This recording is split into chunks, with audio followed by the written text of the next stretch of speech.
Tanda-tanda akhir zaman.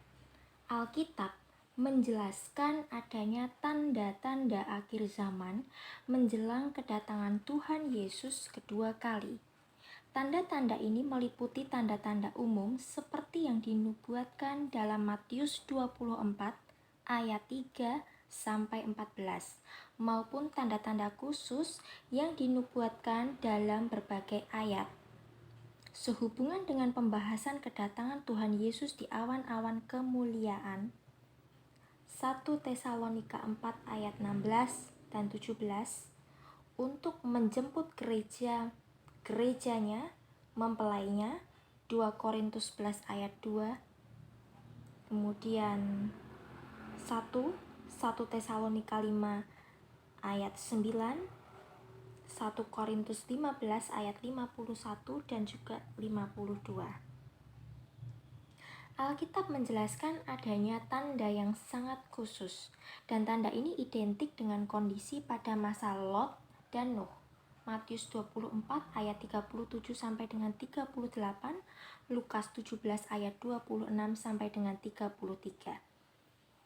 Masuk ke bab tanda umum. Bila kita membaca Matius 24 ayat 3 sampai dengan 14, maka ditemukan 10 tanda umum akhir zaman yang sudah dikenapi seluruhnya. Menurut kitab aslinya, Alkitab Yunani dan Ibrani, sesungguhnya nubuat yang tertulis dalam Matius 24 dan 25 khusus ditujukan untuk bangsa Israel atau Nation of Israel, tetapi beritanya dapat dimanfaatkan oleh bangsa lain, the Gentiles. Penggenapannya semakin nyata dan tegas dalam 10 tahun terakhir, khususnya berkaitan dengan peristiwa-peristiwa penting yang melanda dunia saat ini. Tanda 1, munculnya Mesias palsu, Matius 24 ayat 5. Saat ini sudah ada 4 orang yang menyatakan dirinya sebagai Mesias atau titisan Kristus. Keempat orang tersebut mempunyai pengikut yang besar dan dapat melakukan mujizat. Alkitab menjelaskan, barang siapa mengaku Yesus adalah anak Allah, Allah tetap berada di dalam dia dan dia di dalam Allah. 1 Yohanes 4 ayat 15. Allah Abraham, Ishak dan Yakub, Allah nenek moyang kita, telah memuliakan hambanya yaitu Yesus. Kisah Rasul 3 ayat 13. Dalam setiap kampanye ibadah mereka, Yesus hanya disebut sebagai guru yang tugasnya masih harus diselesaikan guru-guru berikutnya. Mesias palsu 1, Santo Germain.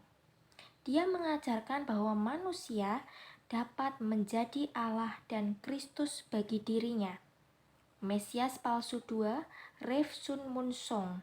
Yesus pertama dari Israel, maka Yesus kedua dari Korea Selatan.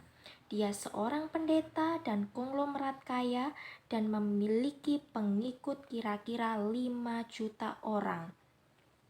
Mesias palsu 3, Sai Baba, tokoh dari India. Setiap perkataan Sai Baba adalah perkataan Kristus. Sai Baba adalah avatar, titisan Allah. Pengikutnya umumnya berlatar belakang Hindu dan Buddha, melakukan banyak mujizat dan kesembuhan fisik. Mesias palsu 4, Lord Maitreya. Saya adalah titisan Kristus, berasal dari Arab Afrika dan menetap di Inggris, dan dia banyak melakukan mujizat. Tanda 2, deru perang, Matius 24 ayat 6. Deru perang merupakan perang yang melibatkan hampir seluruh negara di dunia seperti Perang Dunia I dan II, Perang Korea dan Vietnam, terakhir Perang Teluk. Perang akan terjadi terus karena merupakan kutuk dosa, di mana pembunuhan pertama kali dilakukan oleh Kain terhadap Habil anak Adam. Kejadian 4 ayat 8. Tetapi setelah perang besar di mana-mana akan terjadi suasana damai sesaat. 1 Tesalonika 5 ayat 1 sampai 3. Di mana Yesus akan mengangkat gerejanya dan tokoh kepala federasi 10 negara Eropa akan muncul. Antikristus, kuda putih, pembawa damai, Wahyu 6 ayat 2 akan muncul. Ya, nubuat yang akan digenapi. Setelah pengangkatan dan penandatanganan fakta perjanjian 7 tahun antara Israel dan MEE akan meletus perang lagi. Bahkan perang dunia 3 akan meletus akibat serangan Rusia atau Gog Magog melawan Israel. Israel akan dibantu Eropa Serikat. Y37 ayat 39. Ya, Yehezkiel dan 9 ayat 9, Daniel 9 ayat 27. Kemudian Daniel 11 ayat 40 sampai dengan 45. Nah, perang utara selatan itu terjadi pada pertengahan 7 masa kesusahan besar antara Mesir dan Arab melawan Israel yang dibantu Eropa Serikat dan dimenangkan oleh sekutu Eropa. Pada perjalanan pulang, tentara sekutu menjajah Israel dan menduduki Yerusalem dan menjadikannya ibu kota dunia. Yerusalem adalah pusat bumi. Yehezkiel 38 ayat 12. Perang memuncak di lembah Megiddo antara Israel dan Eropa Serikat melawan bangsa-bangsa Asia Timur Raya. Perang Harmagedon, Wahyu 16 ayat 16 dan 19 ayat 19. Sampai akhirnya Yesus sendiri turun bersama orang kudusnya, gerejanya yang terangkat dan para martir, mengalahkan tentara antikristus dan nabi palsu, menginjakkan kakinya di bukit Zaitun. Kisah Rasul 1 ayat 11. Zakaria 14 ayat 4. Untuk kemudian menjadi raja selama 1000 tahun. Wahyu 20 ayat 6. Masuk ke bab tanda 3 ya, yakni bangsa melawan bangsa, kerajaan melawan kerajaan. 2 Matius 24 ayat 7. Nah, yang dimaksud ayat ini adalah suku bangsa melawan suku bangsa yang besar, dan kita melihat perang saudara banyak terjadi di berbagai negara abad ini. Di India, bangsa Tamil melawan bangsa Urdu atau Sri Lanka. Di Rusia, bangsa Armenia melawan Rusia. Di Yugoslavia, bangsa Kroasia melawan Serbia. Di Irak, bangsa Kurdi melawan Aramea. Tanda yang keempat, kelaparan. Matius 24 ayat 7. Kelaparan besar terjadi di mana-mana dan merenggut banyak jiwa. Tercatat kelaparan besar terjadi di Ethiopia, India, Pakistan, Bangladesh yang merenggut nyawa ratusan ribu orang. Nubuat yang segera tergenapi pada pertengahan 3,5 tahun yang pertama dan dari seluruhnya 7 masa kesusahan besar akan terjadi kelaparan besar, bahkan pangan akan sangat sulit diperoleh. Matrai 3, kuda hitam, Wahyu 6 ayat 5-6.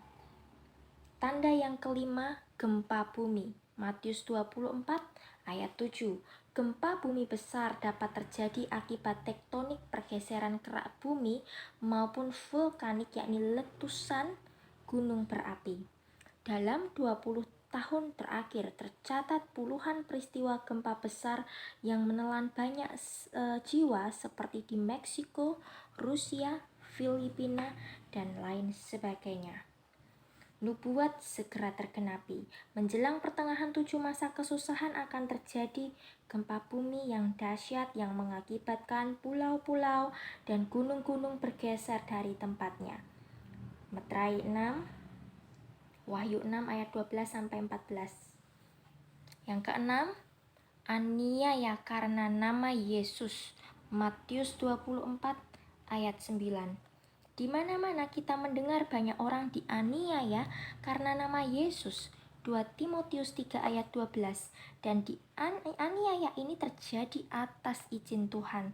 Tetapi tercatat penganiayaan massal terhadap banyak orang Kristen oleh suatu bangsa yang besar, seperti yang terjadi di Korea Selatan. Pada Perang Korea, pengikut Kristus banyak yang dipenjara di negara komunis, yakni Rusia, Cina. Orang Kristen banyak yang memiliki tubuh yang tidak lengkap akibat aniaya fisik. Pada hari-hari menjelang kedatangan Tuhan, penganiayaan akan meningkat. Matius 10 ayat 16-33. Tetapi Allah tetap menyertai kita dan memberi kekuatan bagi kita. Matius 28 ayat 20b. Nubuat yang segera tergenapi bagi orang-orang Kristen yang tertinggal pada masa pengangkatan karena tidak bertobat sungguh-sungguh atau belum mengalami lahir baru, akan mengalami aniaya, siksaan fisik, bahkan dibunuh jadi martir, dipaksa untuk menerima tanda 666 di dahi atau tangan kanan mereka. Meterai 5, Wahyu 6 ayat 9-11 dan 13 ayat 16-18. Tanda yang ketujuh, banyak orang murtad. Matius 24 ayat 10. Aniaya yang kuat, teman hidup yang ideal, jabatan yang tinggi telah mengakibatkan banyak orang menjadi murtad. Bahkan tidak sedikit teolog-teolog yang mempelajari filsafat dan teologi menjadi penentang Injil dan kebenaran firman Allah dalam Alkitab. Allah memperingatkan kita agar tidak murtad. Ibrani 3 ayat 12 dan 6 ayat 4-6. Dengan cara menentang setiap pengajaran firman Allah. Pertobatan sejati, baptisan air selam, baptisan Roh Kudus, pelepasan, penumpangan tangan, berita akhir zaman dan kesempurnaan dalam Kristus. Ibrani 6 ayat 1-2. Tanda yang ke-8, munculnya nabi palsu. Matius 24 ayat 11.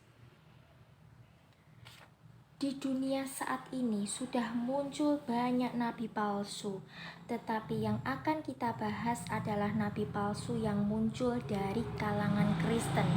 Yang pertama, Jim Jones, seorang pendeta dari gereja yang Injili, tetapi akhirnya lupa diri, membentuk kelompok People's Temple di Guyana dan menyatakan bahwa Tuhan menyuruh semua jemaatnya segera bertemu dengan dia untuk lepas dari malapetaka yang menimpa dunia. Sebuah peristiwa yang mengerikan terjadi ketika 900 orang pengikutnya termasuk dirinya minum racun dan tewas dalam kebaktian di Guyana tahun 1976. Yang kedua, David Moses, seorang yang menyatakan mendapat wahyu Allah secara khusus untuk menyatakan kasih atau eros melalui persetubuhan. Kelompoknya dikenal sebagai Children of God.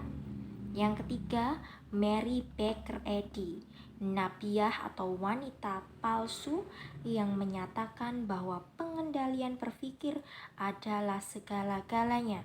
Ajarannya berpusat pada kekuatan pikiran, yaitu jika manusia berpikir dosa, jadilah dosa. Berpikir neraka, jadi ada neraka, sampai akhirnya jika berpikir tentang kekuatan Allah, maka manusia dapat menjadi Allah bagi dirinya sendiri. Kelompoknya bernama Christian Science. Yang keempat, Charles T. Russell, nabi palsu yang menyatakan tahun 1914 adalah awal dunia baru. Orang-orang kudus, yakni saksi-saksi Yehuwa, akan hidup selama-lamanya di bumi, dan 144.000 orang saksi-saksi Yehuwa yang akan masuk surga. Ajarannya meniadakan neraka, dan orang berdosa akan lenyap seperti tidak pernah diciptakan. Yesus bukan Allah. Kelompoknya disebut Watchtower. Di Indonesia dikenal sebagai Saksi Yehova. Dan nabi palsu lainnya yang menyatakan wahyu tetapi tidak mengagungkan nama Yesus. Nubuat segera tergenapi. Pada pertengahan 7 masa kesusahan setelah antikristus menjajah Israel dan menduduki bait Allah, akan muncul nabi palsu yang meniru keberadaan Yesus. Ya, domba bertanduk 2, Wahyu 13 ayat 11. Bandingkan dengan gambaran Yesus domba bertanduk 7, Wahyu 5 ayat 6. Nabi palsu akan bertugas sebagai pendukung tugas antikristus agar mendapat dukungan spiritual. Pada masa itu sudah tidak ada agama lagi, tetapi dunia dikuasai oleh ajaran kebatinan yang menyatakan bahwa manusia adalah Allah bagi dirinya sendiri dan cenderung mengarah kepada okultisme, sihir, dan mantra untuk menyembah setan, agama gerakan zaman baru. Tanda ke-9, kedurhakaan meningkat. Matius 24 ayat 12. Akibat penganiayaan dan kehidupan dunia, banyak orang menjadi durhaka, kehilangan kasih. Hal ini mengakibatkan kehancuran rumah tangga dan hubungan kasih antara sesama manusia. Anak membunuh orang tua dan sebaliknya banyak terdengar pada hari-hari belakangan ini. Bahkan pemerkosaan orang tua terhadap anak dan persinahan di kalangan keluarga dan keluarga lain menunjukkan dunia sudah lebih najis daripada zaman Sodom dan Gomora. Saat ini, tanda yang ke-10, Injil Kerajaan diberitakan di mana-mana. Matius 24 ayat 14. Saat ini Injil Kerajaan bebas diberitakan di mana-mana. Kebangunan rohani yang melanda dunia dan teknologi komunikasi yang canggih mempercepat arus informasi yang mengabarkan bahwa Yesus adalah Tuhan dan Juru Selamat dunia.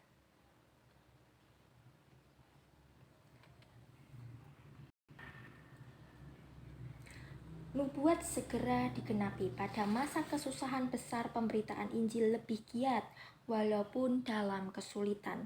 Pemberitaan Injil akan dilakukan oleh bangsa Israel. 144.000 penginjil dari ke-12 suku bangsa Israel, hamba Allah yang dimeterai pada dahinya. Wahyu 6 ayat 3-4.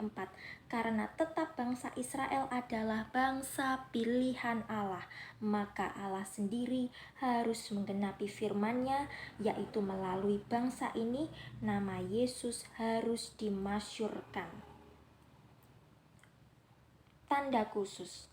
Alkitab menunjukkan adanya 5 tanda khusus menjelang kedatangan Tuhan Yesus kedua kali, di mana tanda ini juga menunjukkan kesudahan akhir zaman. Tanda khusus yang pertama, pemulihan Israel. Matius 24 ayat 32, Yeskiel 36 ayat 8-12. Firman Tuhan menyatakan, tariklah pelajaran dari perumpamaan tentang pohon ara. Apabila ranting-rantingnya melembut dan mulai bertunas, kamu tahu bahwa musim panas sudah dekat. Demikian juga, jika kamu melihat semuanya ini, ketahuilah bahwa waktunya sudah dekat, sudah di ambang pintu. Aku berkata kepadamu, sesungguhnya angkatan ini tidak akan berlalu sebelum semuanya ini terjadi. Matius 24 ayat 32-34. pohon ara dengan ranting-rantingnya yang melembut dan mulai bertunas adalah gambaran Israel yang bersatu kembali dan meningkat pengaruhnya di dunia internasional. Yeskiel 36 ayat 8. Sejak Raja Salomo melakukan kesalahan yang pertama, menyembah berhala seperti yang dilakukan oleh 300 istri dan 700 gundiknya, ya. 1 Raja-Raja 11 ayat 1 sampai 10. Kemudian yang kedua, menerima kekayaan 666 talenta emas. 1 Raja-Raja 10 ayat 14 sampai 15. Bandingkan dengan sistem ekonomi antikristus Wahyu 13 ayat 16 sampai 18 mengenai tanda 666. Maka Israel terbagi dua. 1 Raja-Raja 11 ayat 11 sampai 13 menjadi Israel Utara dengan Yerobeam sebagai raja. 1 Raja-Raja 12 ayat 20 membawahi 10 suku Ruben, Simeon, Zebulon, Isakar, dan lari ke negeri utara atau Eropa, Gad, Asher, Naftali, Efraim, yakni anak sulung Yusuf, kemudian pergi ke Inggris, United Kingdom. Manasseh, yakni anak bungsu Yusuf, pergi ke Amerika, United States of America.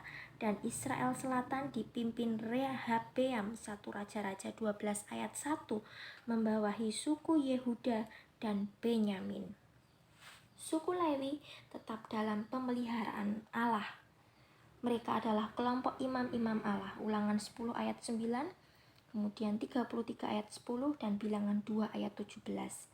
Pada tahun 721 sebelum Masehi, Israel Utara ditawan bangsa Asyur, sementara Israel Selatan dijajah kerajaan Babel dan dibuang ke Babel, yakni Irak, sejak tahun 605 sebelum Masehi. Pada zaman Tuhan Yesus di bumi, bangsa Israel dijajah kerajaan Romawi dan mereka menolak Yesus sebagai juru selamat. Akibat daripada penolakan ini, Allah mencerai-beraikan bangsa ini pada masa penjajahan Romawi. Yeskiel 39 ayat 21 sampai 23.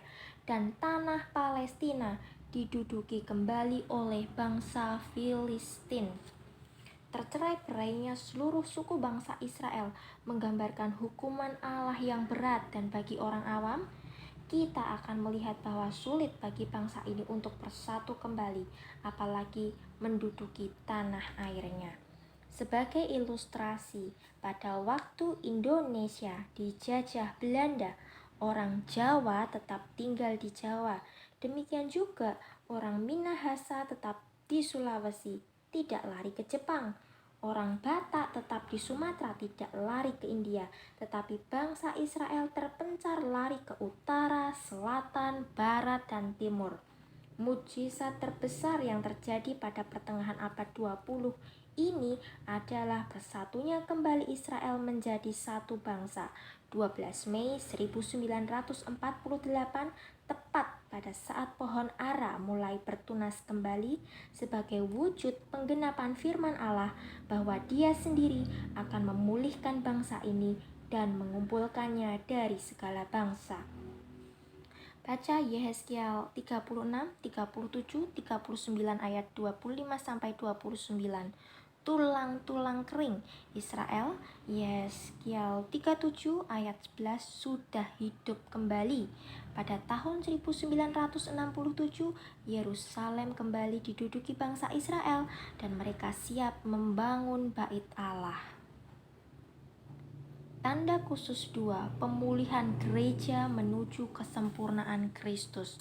Wahyu 2 sampai 3, Efesus 5 ayat 22 sampai 33, 1 Tesalonika 5 ayat 23 sampai 24. Gereja adalah alat Tuhan untuk menyatakan kemuliaan Allah melalui karya keselamatan di dalam kuasa darah Yesus Kristus, Anak Domba Allah yang disembelih untuk menebus manusia dari segala dosa-dosanya. Gereja berasal dari kata eklesia yang berarti dipanggil keluar untuk memberitakan Injil. Di dalam gereja terikat suatu hubungan tubuh Kristus atau koinonia yang saling melengkapi dan membangun. Gereja sebagai mempelai Kristus, 2 Korintus 11 ayat 2, harus suci dan tidak bercacat pada saat mempelai pria yakni Yesus Kristus, Efesus 5 ayat 22-23, 1 Tesalonika 5 ayat 23, menjemput di awan-awan, 1 Tesalonika 4 ayat 16 dan 17. Mengenai pemulihan gereja dan kesempurnaannya. Tentang pemulihan gereja akan kita bahas di pembahasan berikutnya. Baik, masuk ke tanda khusus yang ketiga yakni Eropa bersatu.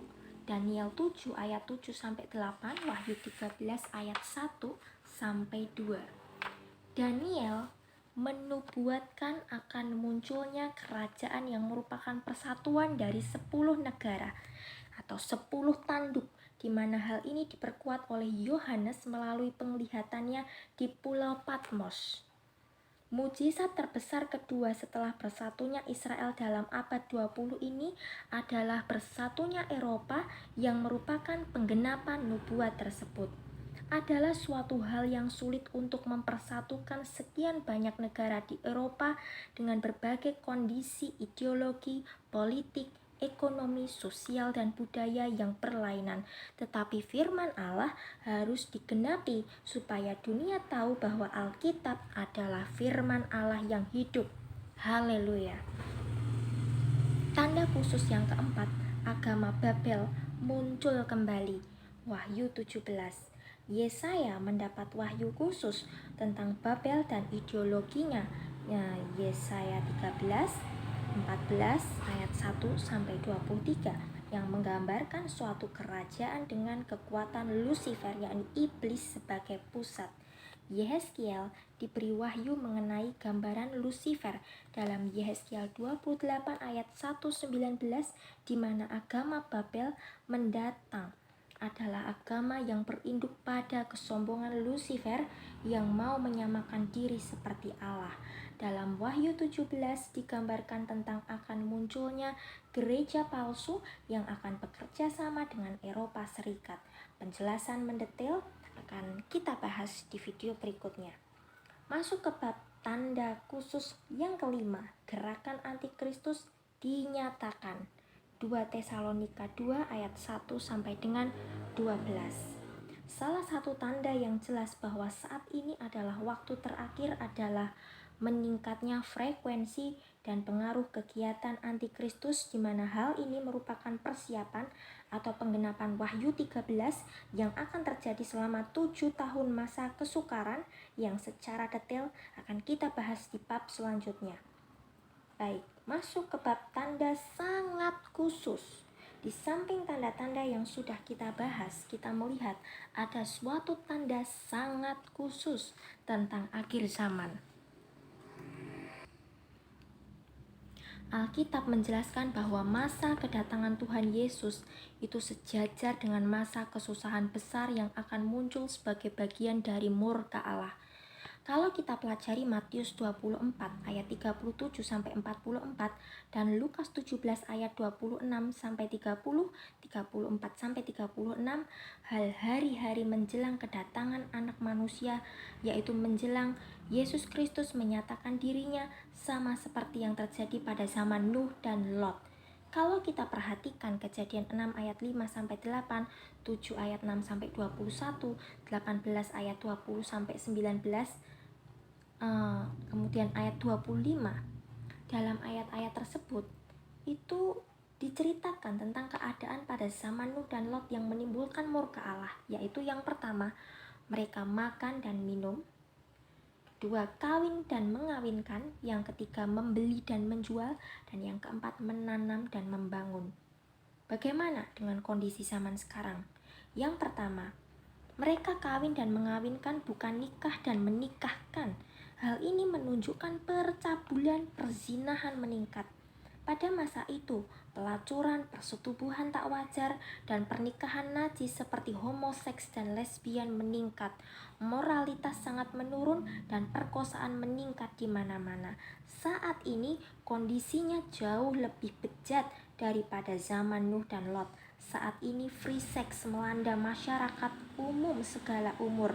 Video porno dan eksploitasi tubuh manusia semakin menjijikkan di mata Tuhan.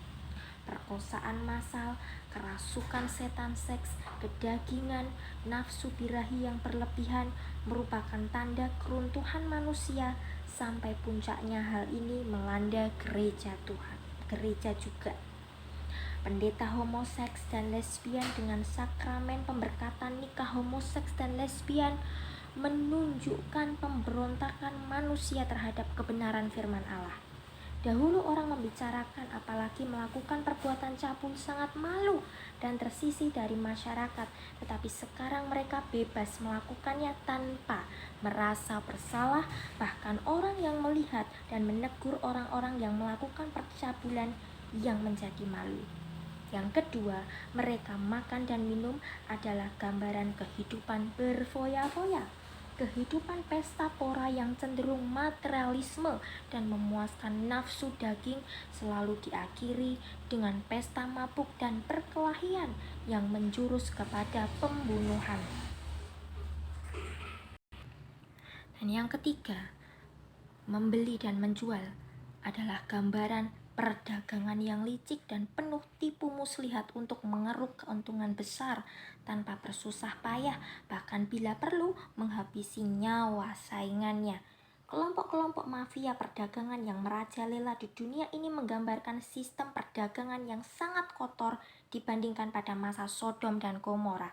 Perdagangan yang menghalalkan segala cara dengan berbagai suap dan indoktrinasi telah membawa manusia jauh dari kasih dan kebinasaan menjadi akhir hidup mereka. Yang keempat, menanam dan membangun adalah proses pembangunan fisik yang meningkat pesat disertai dengan proses peningkatan teknologi yang canggih. Manusia seperti tidak ada lelahnya dalam bekerja. Bahkan sekarang di Jepang banyak orang dijangkit penyakit karusi, yaitu hidup hanya untuk bekerja. Siang malam mereka seperti robot dan akhirnya membawa kepada kehidupan yang tertekan atau stres untuk mengejar karir dan prestasi. Dan jika tidak tercapai, akhirnya timbul depresi, berakhir dengan bunuh diri. Semua sudah memuncak pada tahun-tahun terakhir. Sebelum murka Allah memuncak, maka berjaga-jagalah dan bersiaplah untuk mengalami terlebih dahulu masa pengangkatan di mana gereja tidak ditetapkan untuk mengalami murka Allah. 1 Tesalonika 5 ayat 9. Kurang lebih 80% nubuatan dalam Alkitab telah digenapi dan sedang menuju penggenapan. Hai umat Allah, siapkan dirimu karena waktunya, kedatangannya sudah sangat singkat. Siap atau tidak? Siap. Ya, siap atau tidak siap, Tuhan Yesus akan segera datang. Dan sebelum kedatangannya yang kedua kali di Bukit Zaitun, akan terlebih dahulu ada pengangkatan orang-orang yang percaya kepadanya.